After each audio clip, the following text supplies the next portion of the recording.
अनायास खाली हुए उपराष्ट्रपति पद के साथ ही नए राष्ट्रीय अध्यक्ष के चयन के लिए भाजपा एक साथ फैसला कर सकती है। इन दोनों पदों के लिए योग्य उम्मीदवारों के चयन में भाजपा सारे राजनीतिक समीकरण साधने की कोशिश करेगी।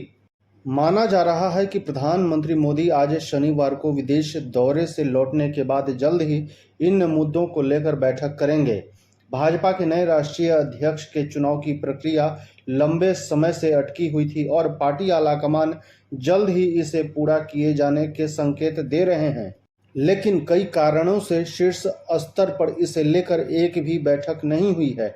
इस बीच उपराष्ट्रपति पद से अनायास जगदीप धनखड़ के इस्तीफे के बाद नई परिस्थिति में नए राष्ट्रीय अध्यक्ष का चुनाव टलने की आशंका जताई जा रही थी, लेकिन भाजपा के वरिष्ठ नेताओं के मुताबिक उपराष्ट्रपति और नए राष्ट्रीय अध्यक्ष के लिए उम्मीदवार का चयन एक साथ किया जा सकता है। दोनों की प्रक्रिया अलग अलग है और उसमें कोई टकराव नहीं है।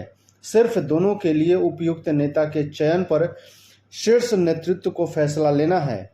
माना जा रहा है कि प्रधानमंत्री मोदी के विदेश दौरे से लौटने के बाद भाजपा और आरएसएस के शीर्ष नेतृत्व के बीच भाजपा अध्यक्ष पर अंतिम फैसला हो सकता है। वहीं उपराष्ट्रपति पद के लिए उम्मीदवार तो भाजपा से होगा, लेकिन इसकी जानकारी एनडीए के घटक दलों को भी दी जाएगी। वैसे माना जा रहा है कि उपराष्ट्रपति उम्मीदवार मंत्रियों या लोकसभा सदस्यों में से कोई नहीं होगा, लेकिन वर्तमान या पूर्व सांसद होगा। उपराष्ट्रपति और राष्ट्रीय अध्यक्ष के चयन में भाजपा सारे समीकरण साधने की कोशिश करेगी।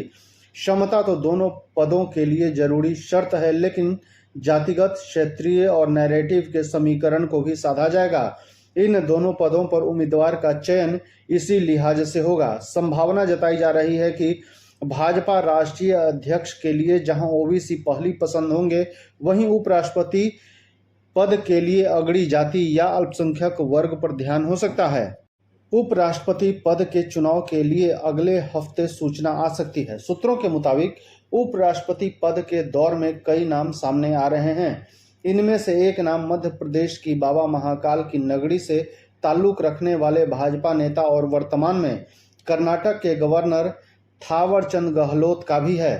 थावरचंद गहलोत भाजपा के वरिष्ठ नेता हैं। थावरचंद गहलोत मोदी सरकार में कैबिनेट मंत्री भी रह चुके हैं। थावरचंद गहलोत को संसदीय प्रक्रिया का लंबा अनुभव है। सबसे बड़ी बात यह भी है कि थावरचंद गहलोत के संघ और प्रधानमंत्री मोदी से भी अच्छे रिश्ते हैं। साथ ही थावरचंद गहलोत राजनीतिक अनुभव के साथ साथ जातिगत समीकरणों में भी फिट बैठ रहे हैं। ऐसे में इस पद पर उनकी दावेदारी मजबूत मानी जा रही है, लेकिन भाजपा अंतिम समय में क्या निर्णय लेती है यह किसी को नहीं पता होता है। धन्यवाद।